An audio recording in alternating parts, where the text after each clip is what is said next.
is Radhika Gaur with the session number 1 of your chapter Improvement in Food Resources. And in this session, we are going to talk about the introduction part of Improvement in Food Resources. यहाँ पे हम discuss करेंगे about White Revolution, Green Revolution और many other things related to the improvement in food resources. So let's start our first session with introduction. Actually, food is essential. Obviously, food is an essential organic substance necessary for the existence of all living organisms. जितने भी living organism हैं, सबकी existence के लिए food जो है वो एक essential organic substance है. Is that clear to you? That food is an essential organic substance necessary for the existence of all living organisms. It provides nutrients like carbohydrates, proteins, fats, vitamins and minerals for their growth, development and maintenance.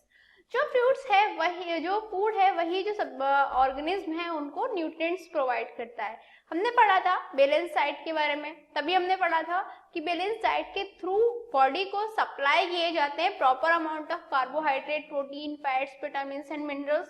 तो ये सब किससे मिलते हैं? ये सब food से ही हमें मिलते हैं. Clear that food is an essential organic substance necessary for the existence of all living organisms and it provides nutrients like carbohydrate, protein, fats, vitamins and minerals for their growth and development and maintenance. Is that clear to you? Now the thing is कि जब food इतना importance है, so what is the need for improvement in food resources? अब simple सी बात है, जब food हमारे लिए इतना नेसेसरी है कि जितनी भी बॉडी फंक्शंस होते हैं उनको प्रॉपर जो भी सब्सटेंस चाहिए होते हैं वो फूड ही सप्लाई करता है, तो ऑब्वियसली फूड को इम्प्रूव करके रखना भी एक जरूरत बन जाता है. Clear? India is a populace country and the population is growing day by day. हमारी इंडिया एक काफी पॉपुलस कंट्री है, जो हमारी पॉपुलेशन है वो डे बाय डे इंक्रीज होती चली जा रही है. Thus, feeding this growing population will soon require more than 250 million tons of grain every year.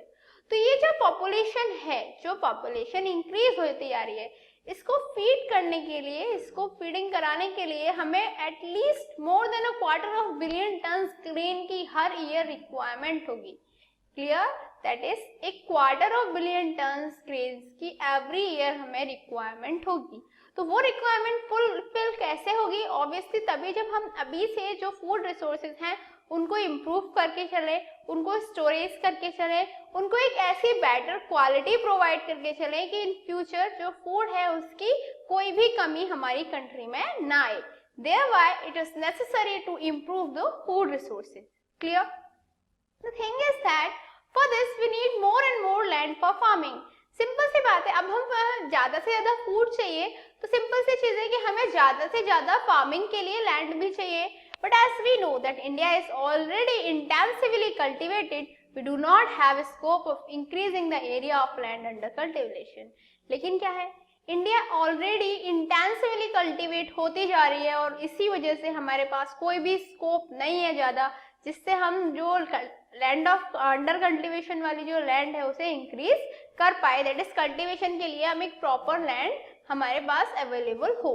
That is farming के लिए एक प्रॉपर लैंड होने के लिए चाहिए क्या कि जो डिफोरेस्टेशन वगैरह है उन्हें ऑब्वियसली रोक दिया जाए. Clear? So the thing is काफी सारी चीजें हैं जो हमें मैनेज करके चलनी पड़ेंगी, काफी सारी चीजें हैं जो जिनका हमें अभी से ध्यान देना पड़ेगा ताकि जो हमारी फ्यूचर जनरेशन आए उसे कोई भी फूड रिलेटेड प्रॉब्लम ना हो, उसे कभी भी फूड से that is we can say food की कमी ना होने कभी. Clear? Now the thing is, therefore, the improvement in both crops and livestock, it is necessary to increase our production efficiency. इसीलिए जो क्रॉप्स हैं, जो लाइवस्टॉक हैं, उनमें इम्प्रूवमेंट करने के लिए, उन्हें इम्प्रूव करने के लिए it is necessary to increase our production efficiency. हमें रिक्वायर्ड है कि हम अपनी जो प्रोडक्शन एफिशिएंसी है उसे इंक्रीज करके चलें. Clear? That for improvement in both crops and livestock it is necessary to increase our production efficiency. Green and White Revolution. The Green Revolution has contributed in increasing the food grains production, while the White Revolution has led to better availability of milk. Green Revolution and White Revolution ये दो revolution है जो पास में हो चुके हैं. जो green revolution है उसमें क्या था, उसमें फूड ग्रेन्स जो हैं उनके प्रोडक्शन को इंक्रीज करने के लिए कंट्रीब्यूटेड था, जबकि जो व्हाइट रेवोल्यूशन है has led to the better availability of milk, वो मिल्क की एक बेटर अवेलेबिलिटी हमारे पास हो, इसलिए उसको लीड करा गया। क्लियर? बट जो ये रिवॉल्यूशंस थे, सिंपल सा मीनिंग था इनका कि जो फूड क्वालिटी है उसको बेटर बनाया जाए और जो अवेलेबिलिटी है उसकी पॉपुलेशन के लिए वो फुलफिल हो पाए। Clear? So the thing is, it is important that we should increase our food production without degrading our environment and disturbing its balance. Simple सी बात है, हमें अपना फूड प्रोडक्शन इस तरीके से इंक्रीज करना है कि हम एनवायरनमेंट को डिग्रेड ना करें, ना ही उसका जो बैलेंस है उसको डिस्टर्ब करें। क्लियर? अभी हमारा जो एनवायरनमेंट है, जो हमारा नेचर है, वो भी हमारे लिए इतना ही रिक्वायर्ड है जितना कि हमें फूड चाहिए। जितना हमें फूड चाहिए अपने लाइफ प्रोसेस को मेंटेन करने के लिए, उतनी ही हमें ऑक्सीजन की भी रिक्वायरमेंट है। लेकिन यदि हम डिफोरेस्टेशन करते जाएंगे, एनवायरनमेंट को हार्म पहुंचाते जाएंगे, तो क्या होगा? हमें फूड कुछ टाइम तक के लिए तो मिल जाएगा, लेकिन आफ्टर दैट हमें फूड कहाँ से गेन होगा? हमारे पास आइडिया ही नहीं होगा। ऑल्सो जो ऑक्सीजन है उसकी हमें एक पुअर क्वालिटी मिलेगी। तो इसलिए फूड को इस तरीके से हमें सेव करना है, इस तरीके से हमें इम्प्रूव करना है ताकि हमें एक बेटर क्वालिटी फूड मिल सके। लेकिन कैसे? Without degrading our environment and disturbing its balance. Is that clear to you? Now the thing is, this can be done by incorporating sustainable practices in agriculture and animal husbandry. ये कैसे possible है? ये easily possible है यदि हम कुछ sustainable practices करें agriculture में और एनिमल हस्बेंड्री में। यदि हम प्रॉपरली चीजों को मैनेज करते हुए चलेंगे, एक प्रॉपर एग्रीकल्चर प्रैक्टिसेस परफॉर्म करेंगे, प्रॉपर एनिमल हस्बेंड्री को मैनेज करेंगे, तो ये काफी इजी होगा कि विदाउट एनवायरनमेंट को हार्म किए हुए हम एक better quality of food gain कर सकते हैं। तो वो प्रैक्टिसेस क्या होती हैं, कैसे होती हैं, उनका यूज क्या होता है, उनके एडवांटेज एंड डिसएडवांटेज क्या हो सकते हैं, वो डिफरेंट प्रैक्टिसेस के बारे में ही हम इस चैप्टर में स्टडी करेंगे। Clear? Now the thing is, what are sustainable agriculture? Sustainable agriculture, अभी मैंने टर्म यूज किया, तो होता क्या है sustainable agriculture? Actually, it refers to the adoption of various farming and production management techniques to maximize agriculture yields that meets the need of the present without compromising the ability of future generation to meet their own needs. Clear? ये जो sustainable agriculture है, ये उस adaption को, उस अलग अलग farmings की, वेरियस फार्मिंग्स और प्रोडक्शन मैनेजमेंट टेक्निक्स की उन एडप्शंस को रेफर करता है जो एग्रीकल्चर यील्ड्स को मैक्सिमाइज कर सकें। That meets the need of the present without compromising the ability of future generation. ये जो चीजें हैं, ये जो प्रेजेंट की नीड्स हैं, उनको फुलफिल करती हैं, जबकि फ्यूचर जनरेशन के साथ कोई भी कॉम्प्रोमाइज नहीं करती। दैट इज, फ्यूचर जनरेशन को उनकी नीड्स मिले, जो उनकी रिक्वायर्ड है उनको भी मिले, और जो प्रेजेंट है उसमें भी कोई प्रॉब्लम ना आए, प्रेजेंट जनरेशन को भी पूरा एक बेटर क्वालिटी ऑफ फूड मिल पाए। तो ऐसा एग्रीकल्चर जहाँ पे प्रेजेंट और फ्यूचर दोनों के ही लिए एक बेटर क्वालिटी ऑफ फूड की टेक्निक्स को अडेप्ट किया जाता है, उसी एग्रीकल्चर को हम बोलते हैं sustainable agriculture. Is that clear to you? Now talking about green revolution, मैंने बताया था आपको green revolution and white revolution, दो रिवॉल्यूशन हुए। अब पहले हम बात कर लेते हैं about green revolution. Clear? It actually refers to the great increase in the yield of wheat crop during 1970s. जो ग्रीन रेवोल्यूशन है वो किसको रेफर करता है? It refers to the great increase in yield of wheat crop during 1970s. 1970s के time पे जो भी हमारी व्हीट क्रॉप्स में यील्ड होना था, ठीक है, उसके लिए जो एक रिवोल्यूशन चलाया गया उसी को ग्रीन रिवोल्यूशन कहते हैं। Clear? That is refers to the great increase in yield of wheat crop during 1970s. Scientist behind green revolution was Dr. N.E. Borlaug. तो जो ग्रीन रिवोल्यूशन के थे का इनॉग्रेशन हुआ था, दैट इज जो ग्रीन रिवोल्यूशन रन हुआ था, वहां पे एक साइंटिस्ट थे उसके पीछे और उनका नाम था doctor N.E. Borlaug. The father of green revolution in India is M.S. Swaminathan. और इंडिया में फादर ऑफ ग्रीन रिवोल्यूशन कौन थे? M.S. Swaminathan. Clear? But main thing आपको याद रखनी है that green revolution actually refers to the great increase in the yield of wheat during the 1970s. Also, the green revolution lead to increase in buffer stock of food grain, improvement in economic condition of the farmers, and provided in employment opportunities to a large number of people. जो green revolution था उसके under क्या हुआ? जो buffer stock से food grains के उनमें increment आया, जो इकोनॉमिक कंडीशंस थी फार्मर की उनमें इम्प्रूवमेंट आया, जो एम्प्लॉयमेंट अपॉर्चुनिटीज थी पीपल्स को वो भी प्रोवाइड की गई।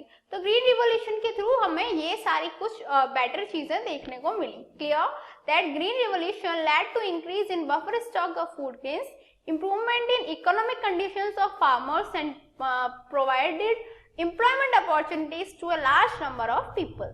Now the thing is, what are other agriculture revolutions in India? India में और क्या अलग अलग different revolutions हैं? First blue revolution जो fish production के लिए हुआ था. Second silver revolution for egg poultry production. Egg और we can say poultry production के लिए सिल्वर रिवॉल्यूशन रन हुआ. गोल्डन रिवॉल्यूशन फॉर हॉर्टिकल्चर के लिए गोल्डन रिवॉल्यूशन चला. Red revolution for meat tomato production, जो मीट और टोमेटो प्रोडक्शन के लिए रेड रिवॉल्यूशन रन हुआ. जबकि जो येलो रिवॉल्यूशन था that was run for the oil production के लिए येलो रिवॉल्यूशन को रन किया गया. अब बात आती है व्हाइट रिवॉल्यूशन की. व्हाइट रिवॉल्यूशन जैसे मैंने बताया था आपको मिल्क की बेटरमेंट के लिए हुआ था. तो doctor V Kurien is known as the father of white revolution. Doctor V Kurien जो कि एक आर्किटेक्ट भी थे इंडियन मॉडर्न डेयरी इंडस्ट्री के, उन्हें father of Indian revolution, father of white revolution बोला गया. And he was also the architect of India's modern dairy industry. और वो इंडिया की जो मॉडर्न डेयरी इंडस्ट्री है उसके आर्किटेक्ट भी थे. Clear? Dr. V. Kurian is known as the father of white revolution and architect of India's modern dairy industry. And Dr. V. Kurian was the chairman of National Dairy Development Board and founder of Amul implemented Operation Flood Project in 1970 with the pledge to provide milk to all. जो doctor V Kurien थे वो national dairy development board के chairman भी रहे. Amul implemented operation flood project in 1970s में उसके वो founder भी रहे. और उन्होंने ये प्लेस ली अपने इस ऑपरेशन को इम्प्लीमेंट करने के टाइम कि वो मिल्क सबको प्रोवाइड करेंगे और एक बेटर क्वालिटी का मिल्क प्रोवाइड करेंगे. क्लियर? तो आपने देखा होगा अभी प्रेजेंटली अमूल के जो मिल्क प्रोडक्ट्स हैं कितने फेमस हैं.